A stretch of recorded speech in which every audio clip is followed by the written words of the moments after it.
के बोल देना है ना कि पवन ने ये किया। देखिए क्या है, भोजपुरी के सुपरस्टार पवन सिंह और ज्योति सिंह के बारे में आप लोग जानते होंगे। बहुत ज़्यादा इस समय सोशल मीडिया पर वायरल चल रहा है कि ज्योति सिंह रो रही हैं, पवन सिंह के घर पर गए हैं, वहाँ पर पुलिस को बुलाया गया है, पवन सिंह बोले हैं।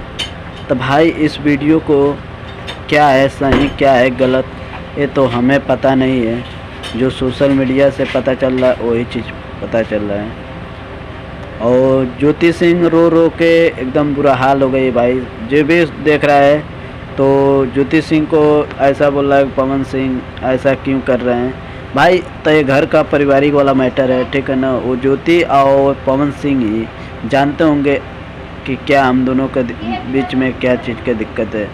बाकी ज्योति सिंह बोल रही हैं कि हम इनके घर से जाएंगे नहीं, जाएंगे तो हमारा लाश जाएगा, उसके बाद जान लेना कोई भी पवन सिंह का जिम्मेदारी होगा अगर मरेंगे।